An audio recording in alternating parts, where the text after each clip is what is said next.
Olá, meu nome é Rebeca Toyama, a gente está aqui em mais um bate-papo integrativo, hoje com o Frankenberg.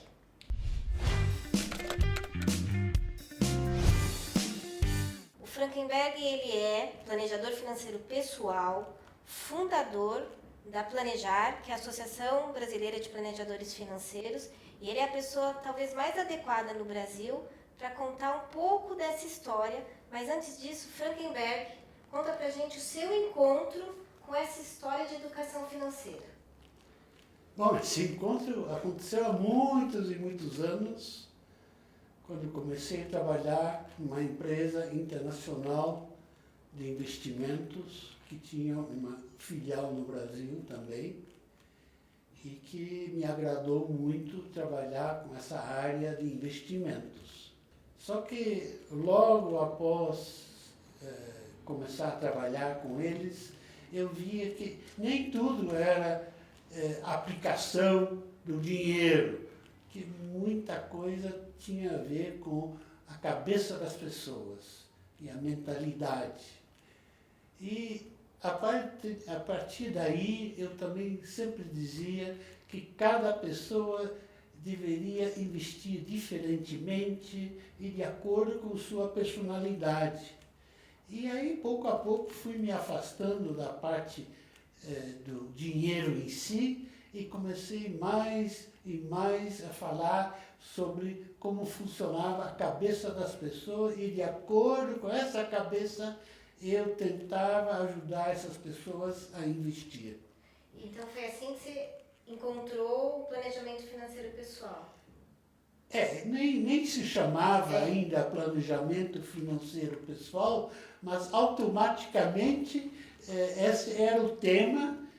E quando em 1990, portanto muitos anos depois de 1966, quando comecei nessa área, eu chamei a minha empresa de Personal Financial Planning, ou seja, planejamento financeiro. Eu estou aqui com um folhetinho que o Frankenberg usou, mas se a gente distribuísse isso hoje, ainda é uma linguagem muito atual. Mas uma segunda história que eu também acho que você é a pessoa mais adequada para contar é essa carreira, esse tema planejamento financeiro no Brasil, que querendo ou não, você que trouxe, né, o que a gente hoje enxerga de estrutura, de carreira. Então, para quem não conhece, conta pra gente um pouquinho dessa história. Essa história continuou quando eu vim para São Paulo, contratado pelo Banco Itaú, para reformular os fundos de investimento do grupo.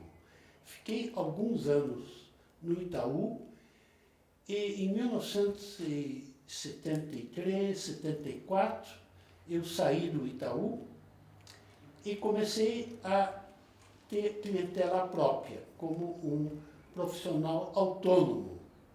E praticando, portanto, tudo aquilo que eu tinha aprendido nesses anos todos e ajudando as pessoas a formar carteiras de investimento, ajudando eles a definir quais eram suas prioridades. Isso fiz durante alguns anos, inclusive fazendo o próprio imposto de renda dessas pessoas físicas. No final eu tinha talvez 120 pessoas como clientes, o que me dava um trabalho enorme na época do imposto de renda. No papel ainda, né? No papel que eu mesmo tinha que ajudar a preencher. E aí, em 1990, eu li o livro do Sandler, que dizia Derrubando a Própria Mesa.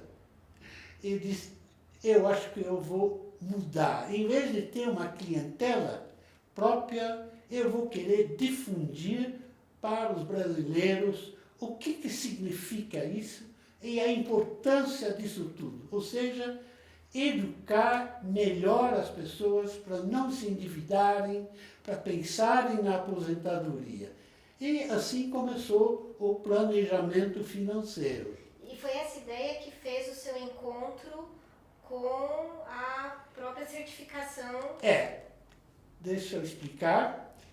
Aí, antes de começar com o Personal Financial Planning, eu fui para os Estados Unidos e me encontrei pela primeira vez com o instituto responsável pelo planejamento financeiro nos Estados Unidos.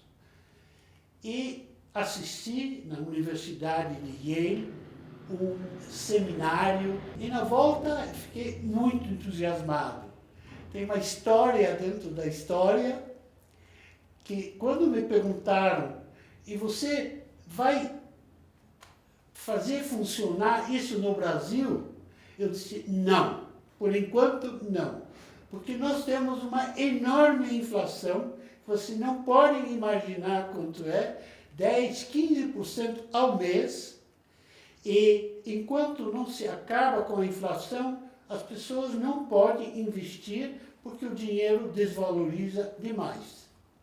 Portanto, somente vou criar algo maior quando a inflação tiver acabado. E foi assim que, pouco a pouco, quando a inflação começou a diminuir, e especificamente com o início do plano real, ou seja, a nossa nova moeda ainda existente, foi aí realmente que eu comecei a fazer palestras, seminários e gritar para fora qual a importância do planejamento financeiro. Tem uma outra coisa que você também é precursor, que é esse olhar que a educação financeira não são só números, né? Então você já vem há várias décadas com essa bandeira da importância de entender comportamento, mente humana, ciências comportamentais, mesmo não sendo dessa área. Rebeca, isso aqui é muito interessante, porque quando eu comecei a fazer as palestras, eu geralmente, bem no começo, iniciava a minha conversa com as plateias, dizendo o seguinte, gente, todo ser humano, e somos mais ou menos 6 bilhões naquela época, agora já é quase 7 ou mais ainda, que 7 bilhões de seres humanos, somos todos diferentes entre si. A começar pelo DNA, a impressão digital, o íris. Esses 3 fatores são diferentes para cada um dos 7 bilhões de pessoas. Portanto, aquilo que as pessoas têm na cabeça também deve ser diferente, pela lógica. E é por isso que cada pessoa deve encarar diferentemente como deve viver sua vida. Uns querem o luxo, outros querem uma casa confortável, terceiros querem investir na educação dos seus filhos. Cada um deve estudar sua própria prioridade. E foi assim que começou o planejamento financeiro pessoal aqui em nosso país. Para quem esse universo é muito distante, mencionar um caso que você tenha conduzido, que esse conhecimento seu, né, sobre ser humano fez toda a diferença? Onde só o seu conhecimento financeiro não teria sido suficiente para ajudar esse cliente? Olha, são tantos os casos, Rebeca, que eu não consigo citar especificamente nomes, porque são muitos. Mas tem algumas reações. Por exemplo, comecei a fazer palestras a partir de 1990. E você viu alguns dos seminários que eu mostrei para você, as apostilhas. Nos últimos anos, talvez a partir de 2015, eu não me lembro exatamente, eu fazia palestra e, de repente, depois da palestra, se aproximava de mim alguma pessoa lá no pódio e queria me dar a mão. E eu não me lembrava, não sabia quem era. Sr. Frankenberg, eu assisti sua palestra tal e tal, no ano tal, em tal lugar. E eu vim lhe agradecer, porque foi a partir daquela palestra que a minha vida mudou. Eu segui seus conselhos. E o senhor foi o responsável por eu, hoje em dia, ter a vida completamente tranquila. Consigo fazer tudo, tenho reservas, não tenho os problemas que a maioria dos meus amigos tem. Eu vim lhe agradecer pessoalmente. E você acha que um planejador financeiro ou alguém que, não importa o nome, queira ajudar uma família, pode ajudar sem entender de comportamento, sem entender do ser humano? Você acha que é possível? Não. Eu acho que uma das coisas mais importantes para o planejamento financeiro, Rebeca, é justamente você entender o que se passa na cabeça de uma pessoa. E melhor que uma pessoa, do casal. Exato. Então, cada vez que um homem me telefonava, Frankenberg, eu queria que você me aconselhasse. Eu marcava uma reunião com ele no meu escritório. Mas dizia, senhor fulano, o senhor traga sua esposa. Eu quero os dois na minha frente. Eles chegavam, o casal, colocava eles sentados na minha frente, em duas poltronas, pertinho um do outro, e talvez a 1,5 metro, 2 metros de distância de mim. E começava a fazer perguntas. E recebia respostas. Às vezes do homem, às vezes da mulher. Às vezes um olhava para o outro, às vezes um interrompia o outro, e a partir desse intercâmbio e, vamos dizer, as reflexões do corpo e da maneira como falavam, eu começava a entender o que se passava na cabeça de cada um do casal. E foi assim, aos poucos, que eles falavam, eu fazia as perguntas, respondiam, eu começava a ter uma ideia o que era prioridade para eles, como é que eles estavam levando suas vidas financeiras. E essa eu acho que é a razão principal. Deus nos deu uma boca e 2 ouvidos. Exatamente. Então, a gente tem que escutar para entender qualquer pessoa. Só a partir daquilo que você recebe dessas pessoas, você pode começar a explicar, a dizer, você faz isso certo, está errado, isso você tem que conversar com sua mulher. Eu aconselho vocês a tirar férias durante 2, 3 dias, um fim de semana, um feriado, e irem para um lugar muito tranquilo e falarem entre si quais são as prioridades de vida de vocês. Estabelecer o que o casal quer para si mesmo e para seus filhos. E a partir daí, ver como é que vocês fazem para atender essas prioridades na educação dos seus filhos e levando em consideração também o futuro de vocês.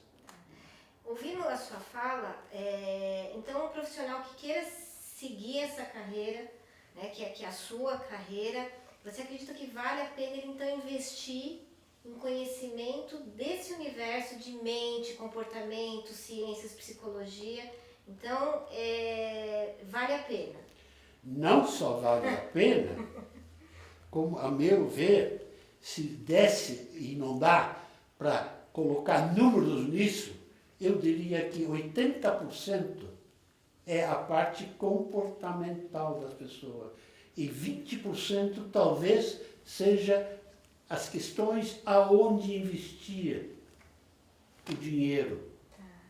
E que deve ser diversificado, como qualquer planejador financeiro que se dê conta de que ele é um profissional, deve dizer, jamais colocar o seu dinheiro em um só lugar, ou seja, numa cestinha, todos os ovos. Isso.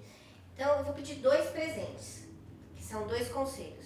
O primeiro presente é para quem está nessa carreira, trabalha com finanças, com a sua experiência, que talvez seja uma das maiores do país, por isso que eu estou aqui hoje, por conhecer essa sua jornada, admirar. Vou pedir um conselho para quem está na carreira e depois vou pedir um conselho para a pessoa que não é dessa área, mas finanças impactam a vida dela. Então, primeiro conselho para um futuro ou atual planejador. O que você gostaria que ele ouvisse você falando, aproveitando que você está sendo assistido por eles?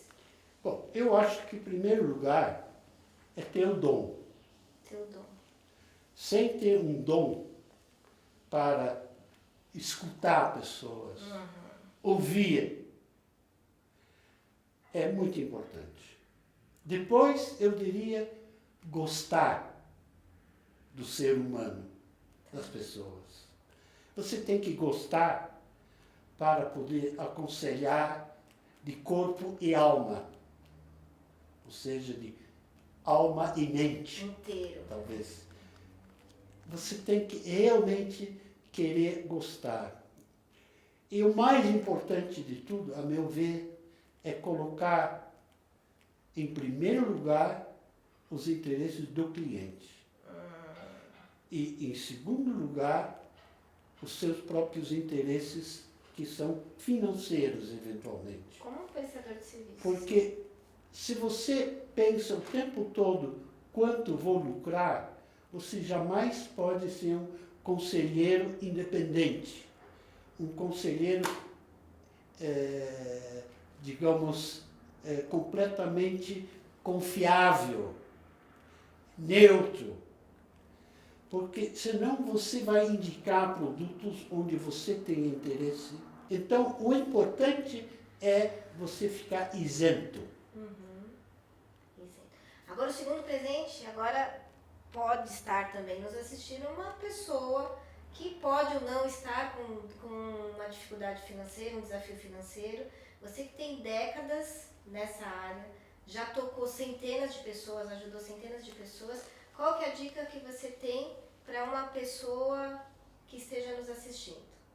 Tão importante quanto você ter o seu médico de confiança é ter alguém desinteressado e profissional que ajuda você a tomar as decisões de aonde investir o seu dinheiro.